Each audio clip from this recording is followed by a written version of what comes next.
This is FilmBookCast. FilmBookCast.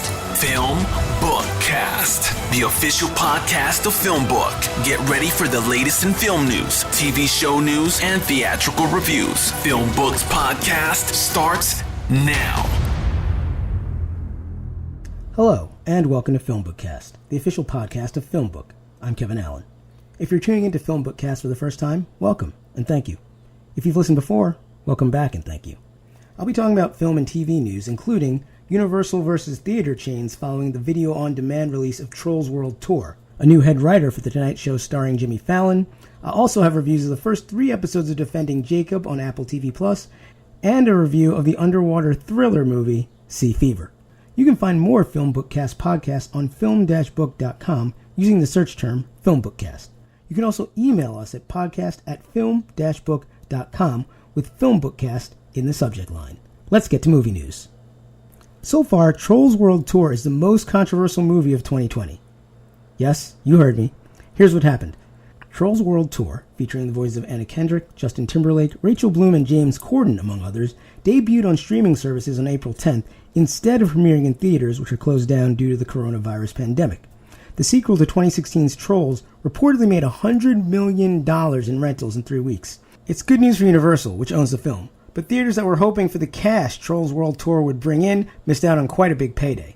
So now, AMC theaters and Regal theaters are refusing to show any Universal movies once their cinemas reopen.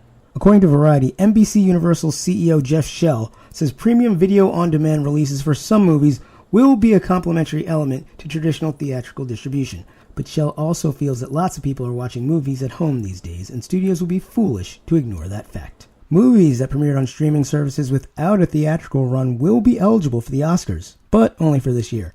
The Academy of Motion Pictures, Arts and Sciences announced the change on April 28th in response to how the COVID-19 crisis has impacted the film industry.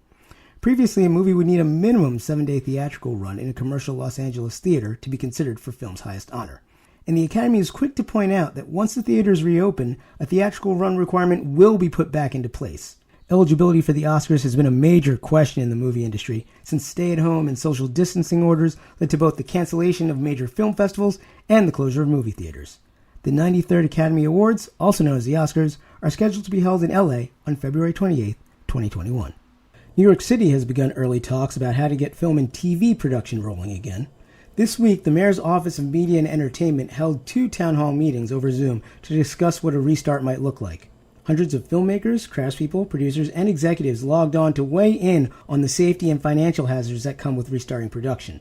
So far, it's not clear when TV and films would start shooting again. But according to Deadline.com, many people in the industry think there'll have to be a period where procedures and protocols are being experimented with until a vaccine or reliable treatments are more readily available. The Big Apple is the global epicenter of the coronavirus pandemic, with over 167,000 people infected and over 12,000 deaths.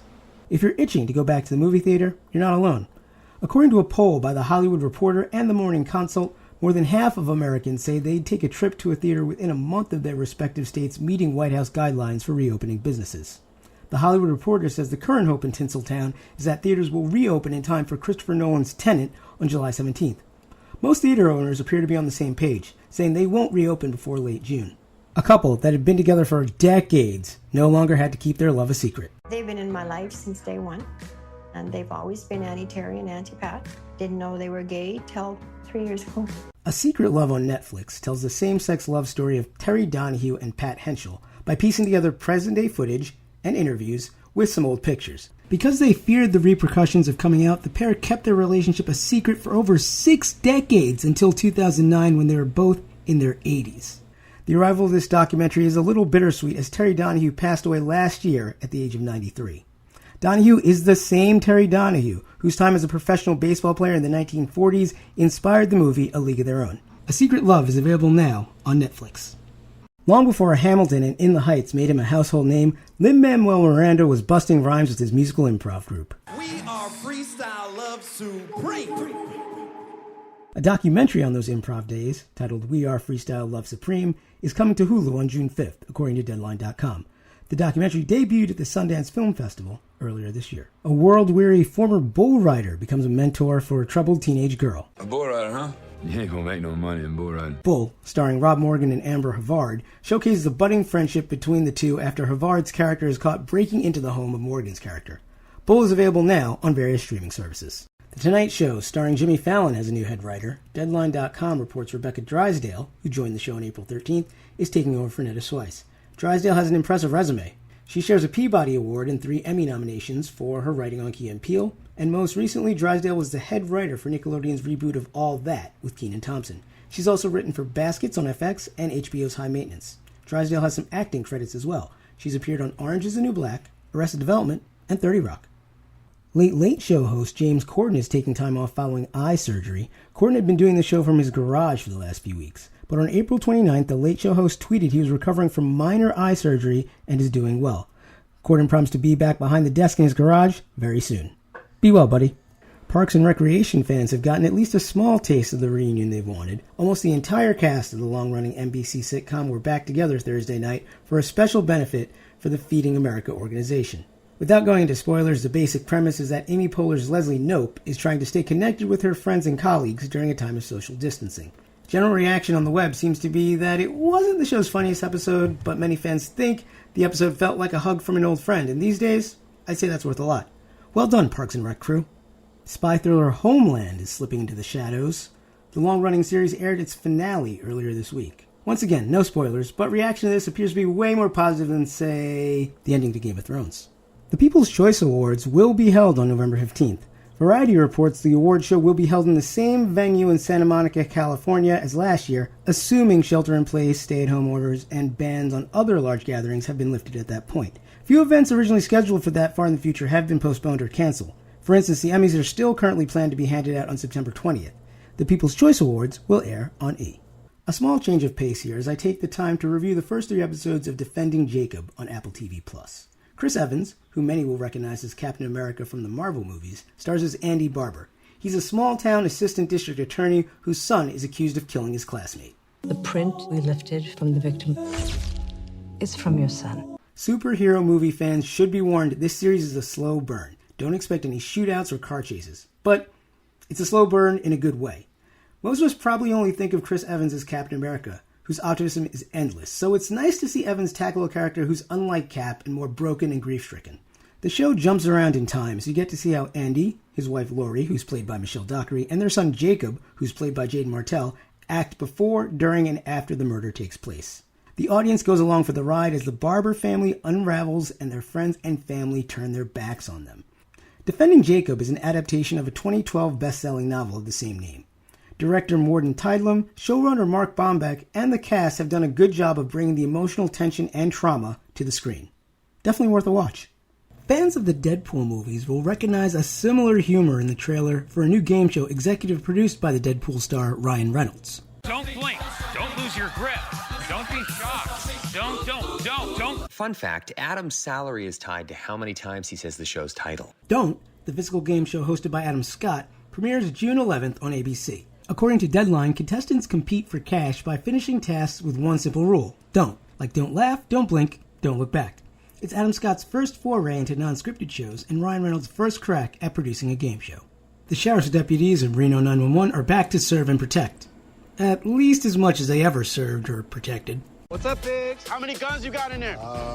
50? Quibi has revived the beloved Comedy Central series that profiled the fictional misadventures of the Reno Sheriff's Department. The entire original cast returns for Season 7.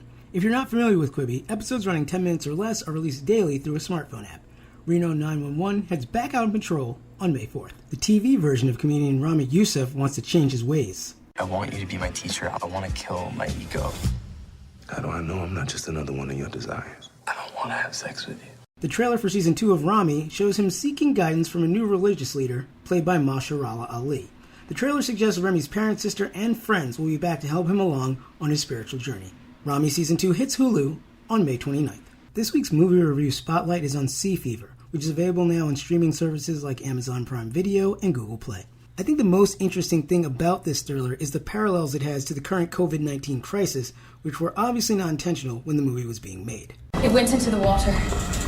We're all vulnerable to get infected. Hermione Corfield stars as Sibohan, a marine biology student who likes books more than she likes people. Her mission to study biological patterns aboard an Irish fishing trawler starts off on a bad note when the ship's captain and his wife, played by Doug Ray Scott and Connie Nielsen respectively, notice Sibohan's long red hair, which is a bad omen among sailors. Things continue to go south from there. In short, a deep-sea monster latches onto their boat and begins spewing a poisonous green goo into the ship. Sibohan becomes the de facto brains of the group after an underwater dive to assess just how much trouble the ship is in. She then argues for quarantining the unknown sickness the monster is causing, while others panic and call for a return to civilization. How's that for timely? Director Nessa Hardman moves between the trawler's cramped quarters and open spaces on the deck to show how space can be either confining or comforting. But in standard horror movie fashion, the main character and the supporting cast aren't that developed. The ship's crew basically just serves as sacrifices to the monster. There are a couple solid jump scares if that's your thing, but there's certainly no surprises in how the plot progresses.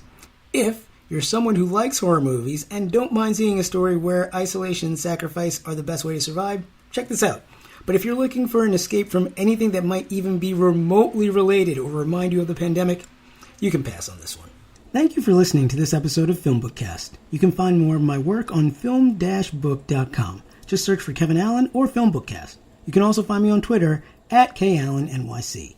If you listen to this podcast on iTunes or another podcast service, please rate and review this episode.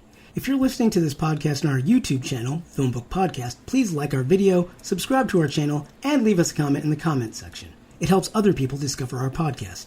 Please also consider becoming one of our patrons on Patreon at patreon.com/filmbook. Your support helps us create more engaging content. You'll find our Patreon link below in the description. If you want to tweet about this podcast, use the hashtag FilmBookCast. Tune in next week for a new episode of FilmBookCast. Thanks for listening. I'm Kevin Allen. And remember, you're the star of your own movie. Don't be afraid to shine.